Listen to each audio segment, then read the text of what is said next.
Base variant തൊട്ട് നമുക്ക് 6 air bag കിട്ടുന്നുണ്ട്. അപ്പോൾ സേഫ്റ്റിയുടെ കാര്യത്തിൽ ഇനി ഒരു പ്രശ്നം വേണ്ട. കാരണം ഈ ടെസ്റ്റ് ഡ്രൈവ് വെഹിക്കിളിന് കിട്ടുന്ന കിലോമീറ്ററാണ് 17.8. അത് പലരും മാറി യൂസ് ചെയ്തിട്ട് കിട്ടുന്ന ഒരു ഫ്യൂൽ എഫിഷ്യൻസി എന്ന് പറഞ്ഞാൽ എവിടെ വേണമെങ്കിലും നമുക്ക് കൊണ്ടുപോയി പാർക്ക് ചെയ്യാനും പ്രത്യേകിച്ച് സിറ്റി ഡ്രൈവുകളിൽ ഏറ്റവും കൂടുതൽ അഡ്വാൻറ്റേജ് ഉള്ളൊരു വാഹനം തന്നെയാണ്. ഞാൻ ഒരുപാട് എൻജോയ് ചെയ്തിട്ടുള്ളൊരു കാര്യമാണ് റെയിൻ കോട്ടും ഒക്കെ ഇട്ട്, അല്ലെങ്കിൽ ചിലപ്പോൾ മഴ നനഞ്ഞ് കുളിച്ച് ഇങ്ങനെ യാത്ര ചെയ്യുന്ന ഒരു ഫീൽ അതൊന്ന് വേറെയാണ്.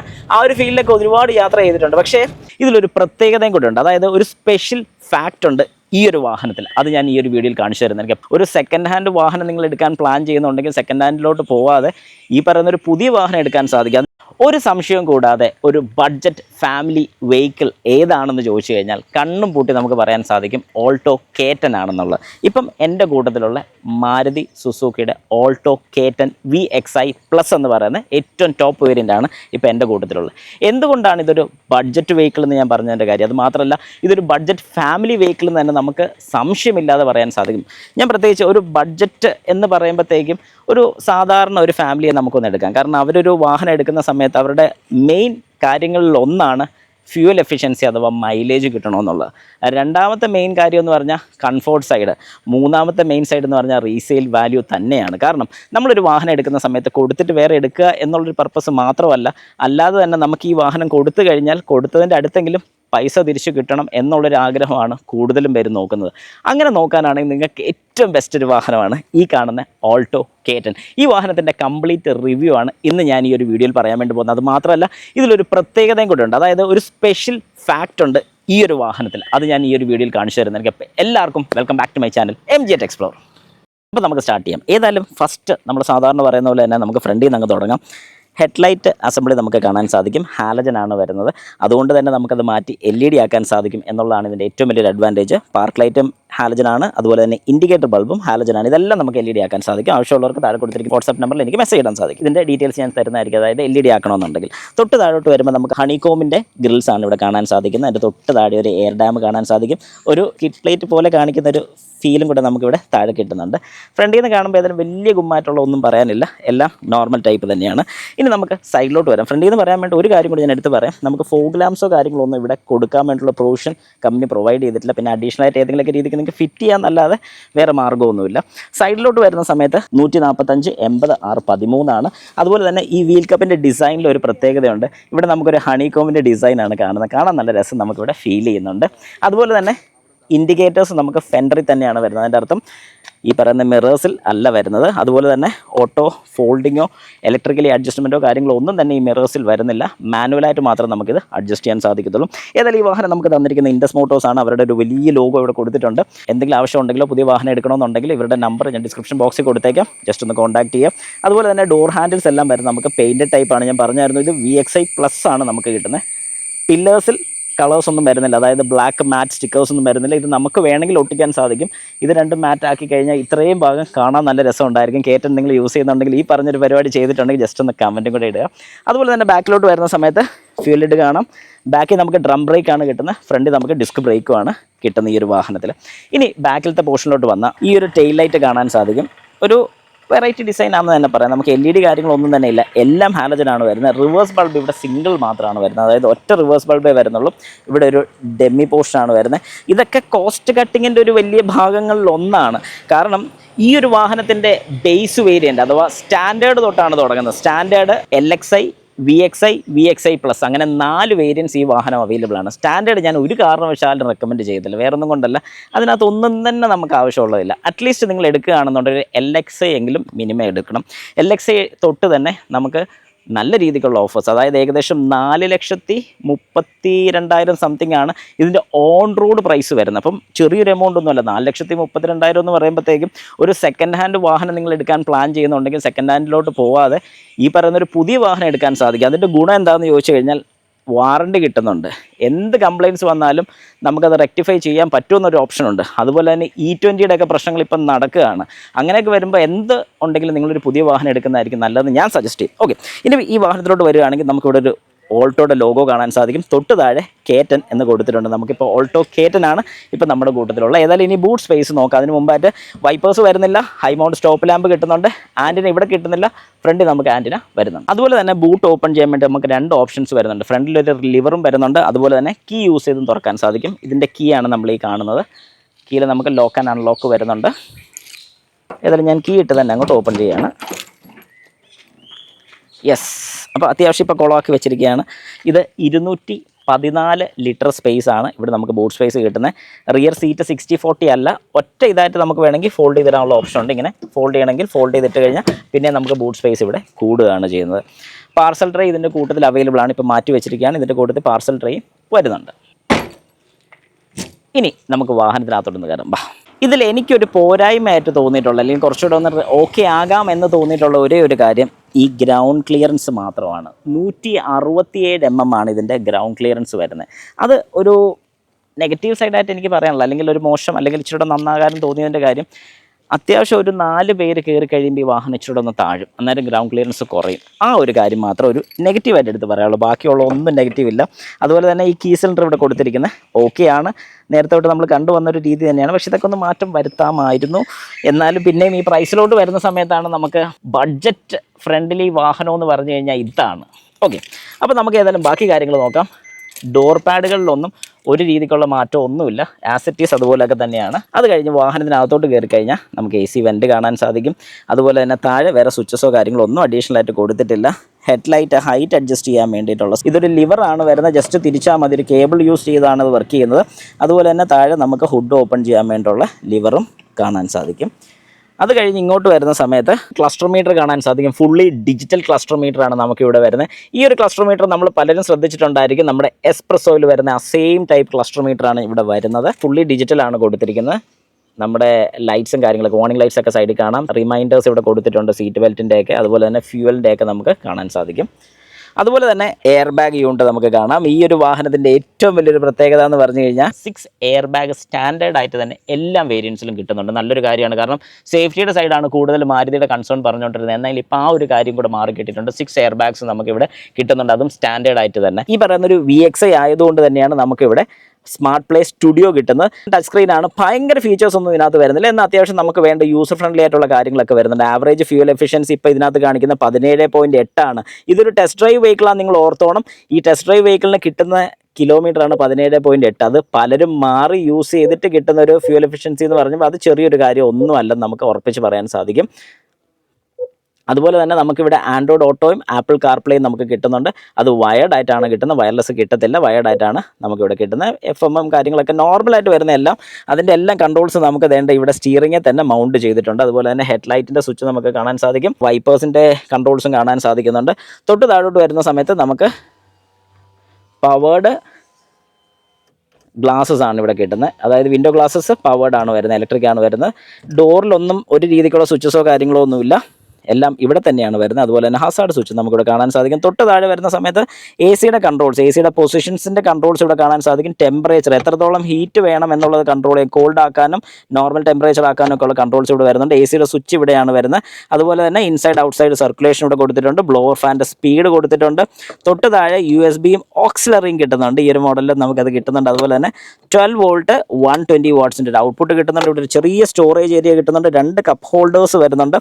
അതുപോലെ തന്നെ നമുക്ക് ഇവിടെ ഒരു 5 സ്പീഡ് മാനുവൽ ട്രാൻസ്മിഷനാണ് ഈ വാഹനത്തിൽ കിട്ടുന്നത്. ഇവിടെ താഴെ ഒരു ചെറിയൊരു സ്റ്റോറേജ് സ്പേസ് കാണാൻ സാധിക്കും. ഹാൻഡ് ബ്രേക്കിൻ്റെ ലിവർ കൊടുത്തിട്ടുണ്ട്.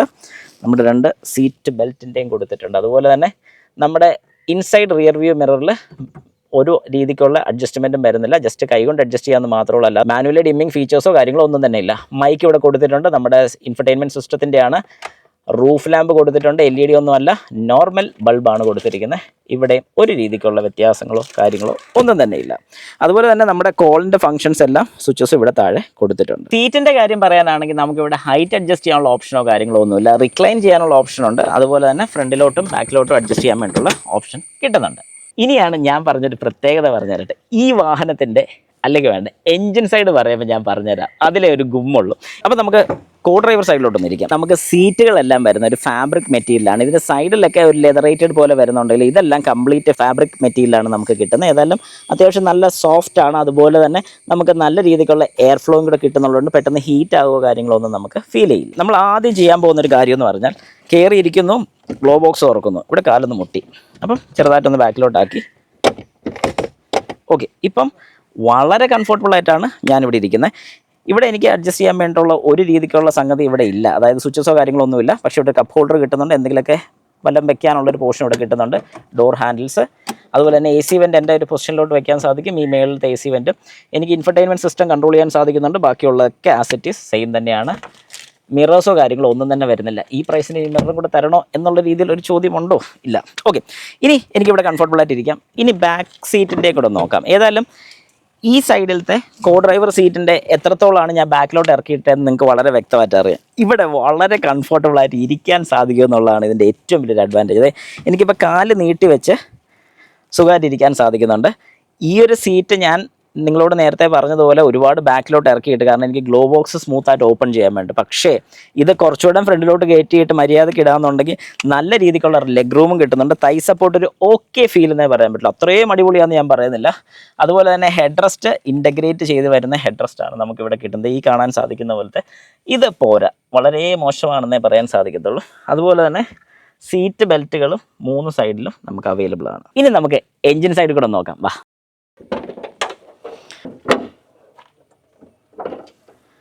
1 ലിറ്റർ എഞ്ചിനാണ് നമുക്കിവിടെ കിട്ടുന്നത്. അതായത് 1 ലിറ്റർ 3 സിലിണ്ടർ നാച്ചുറലി ആസ്പിറേറ്റഡ് എഞ്ചിനാണ് നമുക്ക് ഓൾട്ടോ K10 വരുന്നത്. ഈ എഞ്ചിൻ ഒന്ന് സ്റ്റാർട്ട് ചെയ്ത് ഞാനൊന്ന് കാണിച്ചു തരാം. ഇനിയാണ് ഞാൻ പറഞ്ഞ ആ ഒരു മെയിൻ കാര്യത്തിലോട്ട് വരുന്നത്.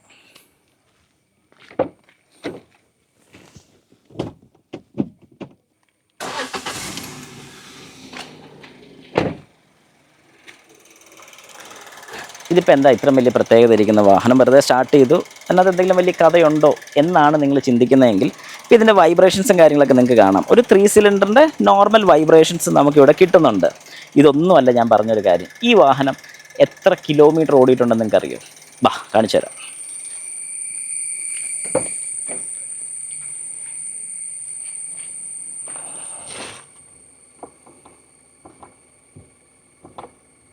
ആവറേജ് റേഞ്ച് 1,02,709 കിലോമീറ്റർ ഓടിയിട്ടുണ്ട്. അതായത് നിങ്ങളിപ്പോൾ കണ്ട ഈ ഒരു വാഹനം 1,02,000 കിലോമീറ്റർ ഓടിയൊരു വാഹനമാണ്. എന്തുകൊണ്ട് ഞാനിത് എടുത്തു പറഞ്ഞു എന്ന് ചോദിച്ചു കഴിഞ്ഞാൽ, പലരും ഒരു വാഹനം എടുക്കുന്ന സമയത്ത് ഒരു ലൈഫ് ടൈമിലേക്ക് വേണ്ടിയിട്ടാണ് ഒരു വാഹനം നോർമലി എടുക്കുന്നത്. അപ്പോൾ ഒരു സാധാരണ വ്യക്തിയുടെ കാര്യമാണ് ഞാൻ പറഞ്ഞത്. ഇപ്പം ചിലരൊക്കെ ഇപ്പോൾ ഒരു 3 വർഷം അല്ലെങ്കിൽ 4 വർഷം കൂടുന്തോറും വാഹനങ്ങൾ മാറ്റും. എന്നാൽ മിക്ക ആൾക്കാരും ഒരു ബഡ്ജറ്റ് നോക്കി എടുക്കുന്ന വാഹനം ഒരു 15 വർഷം സുഖമായിട്ട് യൂസ് ചെയ്യാൻ വേണ്ടിയിട്ട് തന്നെയാണ് എടുക്കുന്നത്. അപ്പോൾ നമുക്ക് അതിനകത്ത് ആദ്യം വേണ്ട ഒരു കാര്യം എന്ന് പറഞ്ഞാൽ റിലയബിൾ വാഹനമായിരിക്കണം.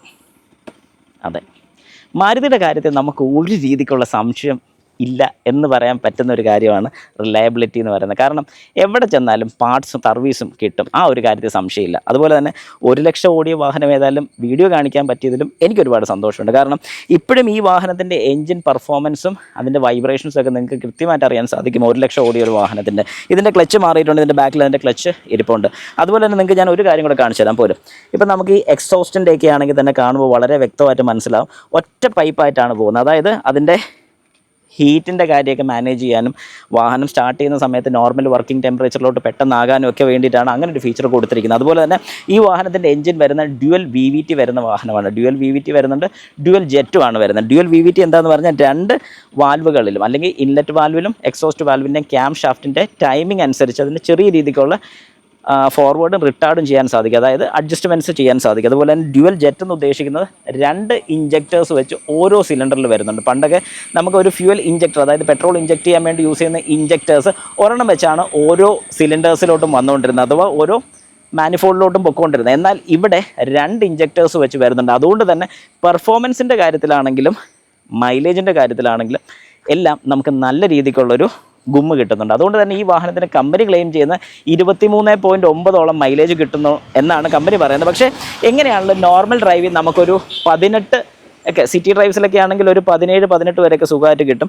ഇനി ഹൈവേസിലൊക്കെയാണ് നമ്മൾ ഡ്രൈവ് ചെയ്യുന്നുണ്ടെങ്കിൽ നമുക്ക് ഏകദേശം ഒരു 20 തൊട്ട് 21 കിലോമീറ്റർ മൈലേജ് വരെ നമുക്ക് കിട്ടുന്നുണ്ട്. അതാണ് ഈ ഒരു എഞ്ചിൻ്റെ ഏറ്റവും വലിയ അഡ്വാൻറ്റേജ്. അതുപോലെ തന്നെ ഈ വാഹനത്തിൻ്റെ എഞ്ചിൻ പവർ വരുന്ന 67.7 PS പവറും 91.1 ന്യൂട്ടൺ മീറ്റർ ടോർക്കുമാണ് ഈ ഒരു എഞ്ചിൻ പ്രൊഡ്യൂസ് ചെയ്യുന്നത്. ഈ ഒരു വാഹനത്തിൽ 2 ഗിയർ ബോക്സ് ഓപ്ഷൻ വരുന്നുണ്ട്, 2 ഫ്യൂൽ ഓപ്ഷൻസും വരുന്നുണ്ട്. അതായത് ഒരു പെട്രോൾ ഓപ്ഷൻ വരുന്നുണ്ട്, CNG ഓപ്ഷൻ വരുന്നുണ്ട്. അതുപോലെ തന്നെ ട്രാൻസ്മിഷൻ നോക്കാനാണെങ്കിൽ 5 സ്പീഡ് മാനുവലും വരുന്നുണ്ട്, 5 സ്പീഡ് AGSഉം വരുന്നുണ്ട്. അതായത് നമ്മുടെ AMT തന്നെയാണ്. ഓട്ടോ ഗിയർ ഷിഫ്റ്റും നമുക്കിവിടെ അവൈലബിൾ ആണ്. ഓട്ടോ ഗിയർ ഷിഫ്റ്റിൽ മൈലേജ് കുറച്ചുകൂടെ കൂടുതൽ കമ്പനി പറയുന്നുണ്ട്. 24.9 കിലോമീറ്ററാണ് മൈലേജ് പറയുന്നത്. എന്നാലും അത്രയും പ്രതീക്ഷിച്ചില്ലെങ്കിൽ പോലും നിങ്ങൾക്ക് ഉറപ്പായിട്ടും ഒരു 20-23 സുഖമായിട്ട് പ്രതീക്ഷിക്കാൻ സാധിക്കും ഈ ഒരു കുഞ്ഞൻ വാഹനത്തിൽ. ഇത്രയും കാര്യങ്ങൾ പറഞ്ഞാലും ഈ വാഹനത്തിൻ്റെ ഏറ്റവും വലിയൊരു ഗുണം എന്താണെന്ന് ചോദിച്ചാൽ ഈ വാഹനത്തിൻ്റെ സൈസ് വളരെ ചെറുതാണ്. എവിടെ വേണമെങ്കിലും നമുക്ക് കൊണ്ടുപോയി പാർക്ക് ചെയ്യാനും പ്രത്യേകിച്ച് സിറ്റി ഡ്രൈവുകളിൽ ഏറ്റവും കൂടുതൽ അഡ്വാൻറ്റേജ് ഉള്ളൊരു വാഹനം തന്നെയാണ് നമ്മൾ ഈ കാണുന്ന ഓൾട്ടോ K10 എന്ന് പറയാൻ സാധിക്കും. ഈ പല ബ്രാൻഡിലെ വാഹനങ്ങളിലും ഇതിനോടുള്ള ഏകദേശം സെയിം പ്രൈസും പിന്നെ ബഡ്ജറ്റ് ഫാമിലി വെഹിക്കിൾസ് എന്നൊക്കെ പറഞ്ഞാൽ പോലും ഇതിനോട് പിടിക്കാൻ പറ്റുന്നൊരു വാഹനം എൻ്റെ അറിവിൽ എനിക്ക് തോന്നിയിട്ടില്ല. പല വാഹനങ്ങളും നമ്മൾ ഡ്രൈവ് ചെയ്ത് നോക്കിയിട്ടുണ്ട്. എല്ലാ കാര്യങ്ങളോടും ഒത്ത് നമുക്ക് കിട്ടാത്ത പല ഫീച്ചേഴ്സും നമുക്ക് തോന്നാറുണ്ട്. എന്നാൽ ഈ വാഹനത്തിൽ കയറിയ സമയത്ത് പലപ്പോഴും നമുക്ക് പറയാൻ പറ്റുന്നൊരു കാര്യമാണ്, നമുക്കൊരു ഫാമിലി സെഗ്മെൻറ്റിന് ഏറ്റവും ബെസ്റ്റ് വാഹനം തന്നെയാണെന്നുള്ളത്. കാരണം നിങ്ങളത് ഡ്രൈവ് ചെയ്ത് നോക്കുമ്പോൾ നിങ്ങൾക്ക് വളരെ കൃത്യമായിട്ട് അത് മനസ്സിലാവുന്നതായിരിക്കും. നമുക്കൊരു ഡ്രൈവും കൂടെ എടുക്കാം. ഓക്കെ, അപ്പോൾ നമുക്ക് ഏതായാലും സ്റ്റാർട്ട് ചെയ്യാം. നല്ല മഴയാണ്, ഏതായാലും നല്ല സമയം. ഓക്കെ, അപ്പോൾ ഏതായാലും ഈ ഒരു കുഞ്ഞൻ വാഹനം, കുഞ്ഞെന്ന് പറഞ്ഞാലും ഇല്ല, നമുക്ക് ശരിക്കും ഇതിൻ്റെ ഏറ്റവും വലിയൊരു അഡ്വാൻറ്റേജ് എന്ന് പറഞ്ഞാൽ ഏത് ചെറിയ വഴി വേണമെങ്കിലും ധൈര്യമായിട്ട് കൊണ്ടുപോകാൻ പറ്റുമെന്നുള്ളതാണ് എനിക്ക് ഇതിനെക്കുറിച്ച് ഒരു പോസിറ്റീവ് സൈഡായിട്ട് പറയാനുള്ളത്. നെഗറ്റീവ്സ് പറയാനുണ്ടോ എന്ന് ചോദിച്ചു കഴിഞ്ഞാൽ അങ്ങനെ ഇങ്ങനെയൊന്നും എനിക്കിതിനകത്ത് ഒരു നെഗറ്റീവും തോന്നിയിട്ടില്ല പ്രത്യേകിച്ച് പറയാൻ വേണ്ടി. ഒരു സാധാരണ വ്യക്തിയുടെ അല്ലെങ്കിൽ നമ്മളിപ്പോൾ ഒരു ബൈക്ക് വാങ്ങാൻ വേണ്ടിയിട്ടൊരു കുറച്ച് പൈസ മാറ്റാൻ പ്ലാൻ ചെയ്യുന്നുണ്ടെങ്കിൽ ആ പേയ്മെൻറ്റ് നമുക്ക് വേണമെങ്കിൽ ഡൗൺ പേയ്മെൻറ്റ് അടച്ചുകൊണ്ട് നിങ്ങൾക്ക് ഈ ഒരു വാഹനം EMIയിൽ എടുക്കാനും സാധിക്കും. അതും ഇല്ലെന്ന് ഞാൻ പറയുന്നില്ല. പക്ഷേ ഞാൻ പറഞ്ഞത് എന്തുകൊണ്ടാണെന്ന് ചോദിച്ചു കഴിഞ്ഞാൽ മഴയൊക്കെ ഉള്ള സമയത്ത് ഇപ്പോൾ ഇതുപോലെ ഒരു മഴയൊക്കെ പെയ്തുകൊണ്ടിരിക്കുമ്പോൾ അത്യാവശ്യം നന്നായിട്ട് AC ഒക്കെ ഇട്ട് നല്ല കംഫർട്ടബിളായിട്ട് ചാരി ഇരുന്ന് പാട്ടൊക്കെ ആസ്വദിച്ച് വാഹനം ഓടിക്കാൻ സാധിക്കുമെന്നുള്ളത് ഒന്ന് വേറെ. അന്നേരം ഇപ്പോൾ കുറച്ച് പേരെങ്കിലും ചോദിക്കുമായിരിക്കും ബൈക്ക് മഴ നനഞ്ഞ് പോകുന്നതിൻ്റെ ഒരു സുഖമൊന്ന് വേറെ. അതൊക്കെ ഒത്തിരി അനുഭവിച്ചിട്ടുണ്ട്.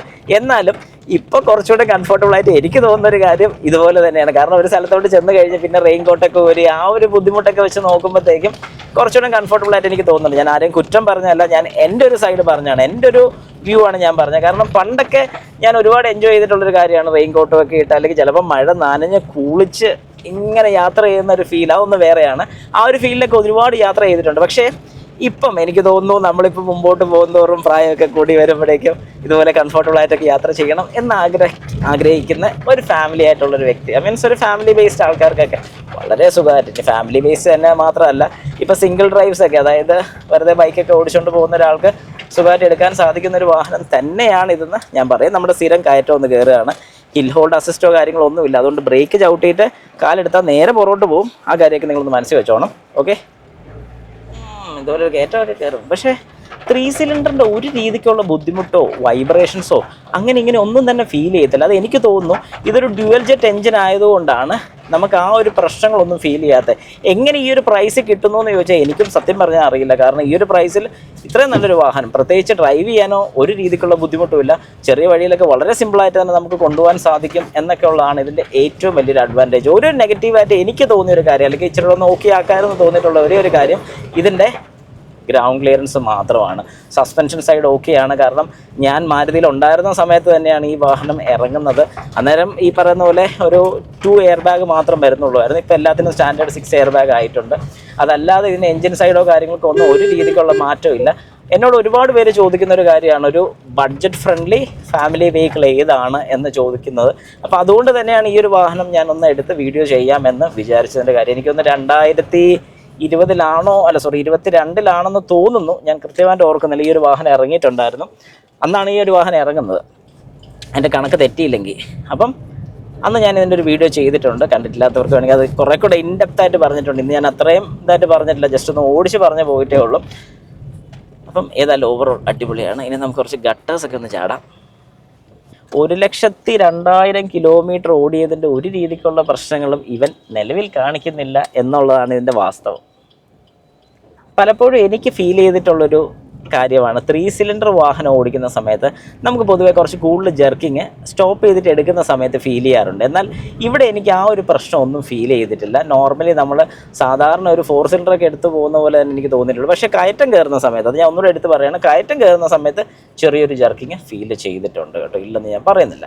ഗിയർ ഷിഫ്റ്റിങ്ങിൻ്റെ കാര്യം പറയാനാണെങ്കിലും വളരെ സ്മൂത്ത് ഷിഫ്റ്റിംഗ് ആണ് ഇവിടെ നമുക്ക് കിട്ടുന്നത്. ഒരു രീതിക്കുള്ള തടസ്സങ്ങളോ അല്ലെങ്കിൽ ബുദ്ധിമുട്ടോ നമുക്ക് ഫീൽ ചെയ്യുന്നില്ല എന്നുള്ളതാണ് ഇതിൻ്റെ അടുത്തൊരു വാസ്തവമായിട്ടുള്ളൊരു കാര്യം. അതുപോലെ തന്നെ ക്ലച്ചും നല്ല സ്മൂത്താണ്.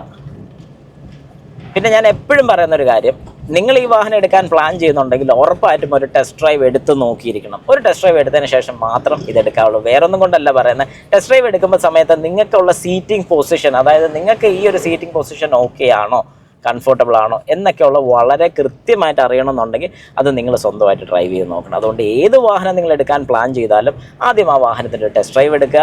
ഇഷ്ടപ്പെട്ടാൽ ഉറപ്പായിട്ട് എടുത്തുള്ളൂ. പിന്നെ ഇത് ബഡ്ജറ്റ് സെഗ്മെൻറ്റിൽ എടുക്കാൻ, അല്ലെങ്കിൽ നിങ്ങളുടെ വീട്ടിലൊക്കെ ഒരു സെക്കൻഡറി വെഹിക്കിളായിട്ട്, ഇപ്പോൾ ഒരു വലിയ വാഹനം യൂസ് ചെയ്യുന്ന ഒരു വ്യക്തിയാണ്, ഒരു SUV വാഹനമൊക്കെ യൂസ് ചെയ്യുന്ന സമയത്ത് നിങ്ങൾക്ക് അത്യാവശ്യം ലോക്കലായിട്ട് ഓടാൻ വേണ്ട ഒരു വാഹനം എന്ന് പറയാനാണെങ്കിൽ ഇവൻ ബെസ്റ്റാണ്. അതുപോലെ തന്നെ സ്റ്റിയറിങ്ങിൻ്റെ കംഫർട്ട് പറയാനാണെങ്കിൽ അത്യാവശ്യം നല്ല സ്മൂത്ത് ആയിട്ടുള്ള സ്റ്റിയറിംഗ് ആണ്. പൊതുവേ നമ്മൾ മാരുതിയുടെ സ്റ്റിയറിംഗ് ഒക്കെ ടൈറ്റാണ് എന്നൊക്കെ പറഞ്ഞ് കംപ്ലയിൻറ്റ്സ് പറയാറുണ്ടെങ്കിൽ പോലും ഇവിടെ നമുക്ക് ആ ഒരു ബുദ്ധിമുട്ടൊന്നും ഫീൽ ചെയ്യുന്നില്ല. സ്റ്റിയറിംഗ് അത്യാവശ്യം നല്ല സ്മൂത്ത് തന്നെയാണ്.